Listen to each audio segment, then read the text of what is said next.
Only humans can share their knowledge of the past because only humans have a communication system powerful enough to share what they know and learn. In this presentation, the evolution of human communication as a cause and effect relationship in terms of the development and spread of libraries will be explored. We will see how the spread of ideas began with ancient Sumerian tablets, early Roman books, and scribes in monasteries. Then looking to the influence on the English language caused by the Norman invasion of 1066 and how the printing press caused a rift with the Catholic Church, which in turn fueled Protestantism and sparked the need for libraries as conceptualized by Benjamin Franklin.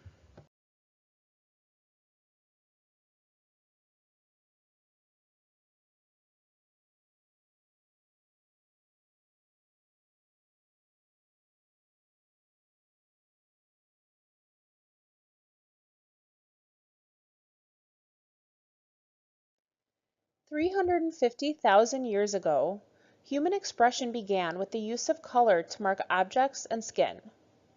The flattened areas on this hematite pigment are signs of grinding or rubbing, telling us that it was held and used like a chunky crayon.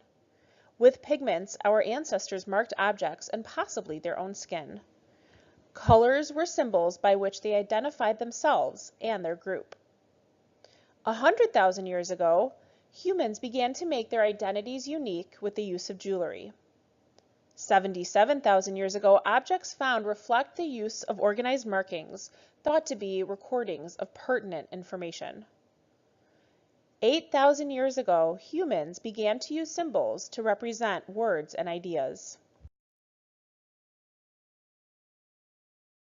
Cuneiform, which is the world's oldest writing system, was invented by the ancient Sumerians in what is now Iraq. Cuneiform is a Latin word for wedge-shaped. The tablet on the right was a bill of sale which is currently housed at the Louvre in France.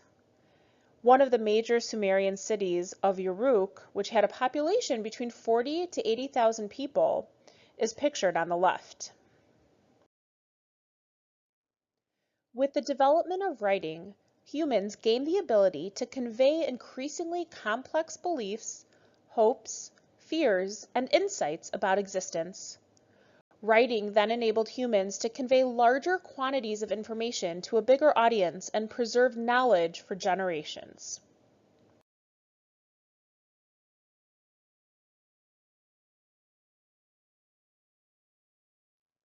During the Roman Empire, the idea of spreading sheets out flat instead of rolling them in scrolls, then stitching them together, revolutionized the idea of books. However, slaves were the ones responsible for copying books by hand. Spacing between words was not incorporated yet, so deciphering the text would have been a challenge.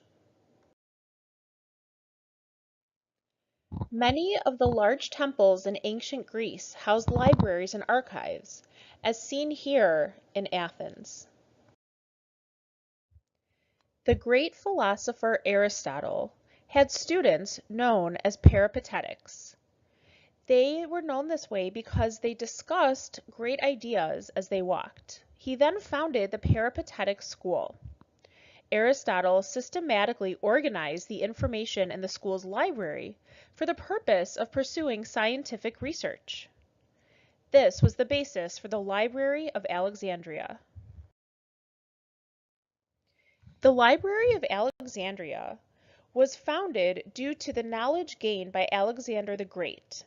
After he explored surrounding lands, his knowledge of geography had such an impact that it became the impetus that led Demetrius of Phaleron, one of Aristotle's students, to found the library in 295 BCE.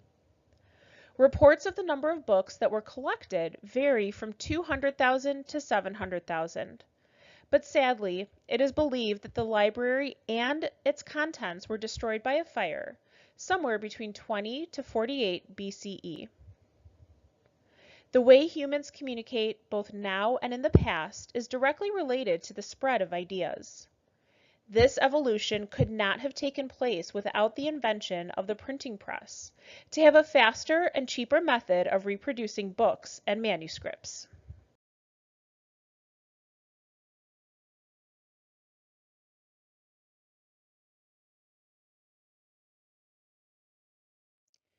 Monks in monasteries, some of whom were illiterate, copied manuscripts by hand. They were known as monastic scribes. They were directed that during the copying process, nothing be changed from the original, even if it meant that errors were transferred onto a new copy. Quill pens and ink were used to write on either parchment, which is made from sheepskin, or vellum, which is made from calfskin. This method of copying books and manuscripts lasted for roughly 800 years. William, the Duke of Normandy, conquered England in the Norman Conquest of 1066. Old English ceased to be used after the conquest.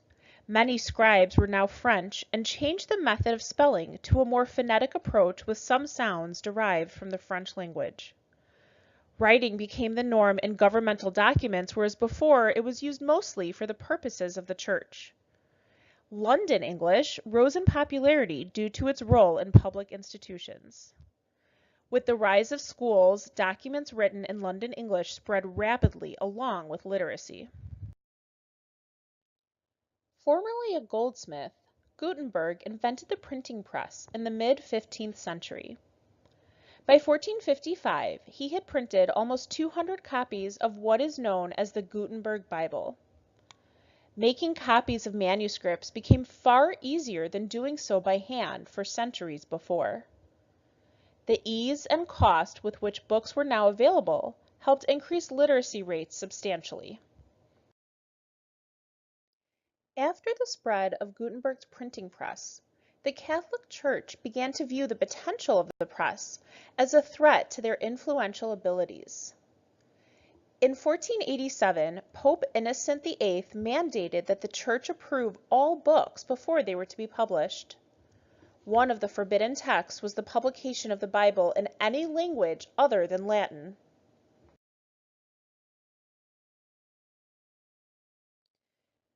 As reformer Martin Luther began to voice his disagreement with the Catholic Church, he changed the tides by arguing that all Christians should be able to read the Bible in the language of their choice. Through the use of the printing press, Luther helped end the power that the Catholic Church held over Europe. This directly led to the rise of libraries. The global impact of the printing press on society is best summed up by renowned author Mark Twain when he said, "What the world is today, good and bad, it owes to Gutenberg. Everything can be traced to this source, but we are bound to bring him homage. For the bad that his colossal invention has brought is overshadowed 1,000 times by the good with which mankind has been favored." Without the evolution of copying manuscripts from forced slavery through monastic scribes and Gutenberg's printing press, the libraries as we know them today would not have taken shape.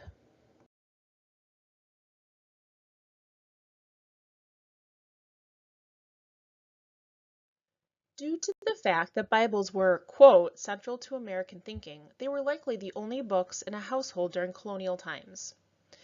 This importance placed on reading the Bible by Calvinist Protestants became the primer for elementary education. As the period of enlightenment grew from 1685 to 1815, ideas spread and a multitude of books and essays were produced because those who attained literacy through the Bible began to thirst for new material. Benjamin Franklin's first lending library created a huge shift in Americans' access to literature. He used an annual fee to join, which could be compared to property taxes today. Directors ran the library and decided on which books to purchase. Initial costs were enormous, approximately £1 per title or $350 per title in today's dollars.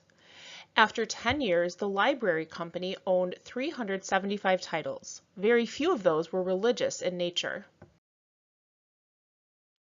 Franklin's library marked the end of society's theological tunnel vision, as most of the books in the collection were related to interests of the Enlightenment.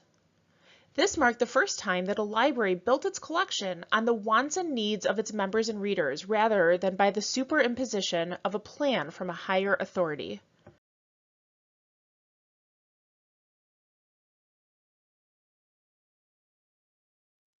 The distinctly different priorities in the North and South in the early days of libraries marked a disproportionate availability to titles, which did not correlate to the way the population was spread out at the time.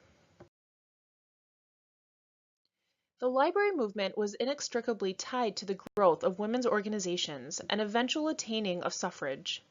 Literary clubs for women began to form, and libraries became a key component in women's reform. Libraries spread as fast as they did at the turn of the century due to the support of several significant donors, including Andrew Carnegie. Aside from Carnegie and other private donors, local governments were the main source of funding for public libraries. The library system was ultimately revolutionized into its modern form with the opening of the Boston Public Library in 1854, leading the way in library and information science for 168 years and counting. Looking back at the history of human communication, there is a clear path from the first markings and symbols directly to the modern libraries we know today. The question that remains is, where will our communication take libraries in the future?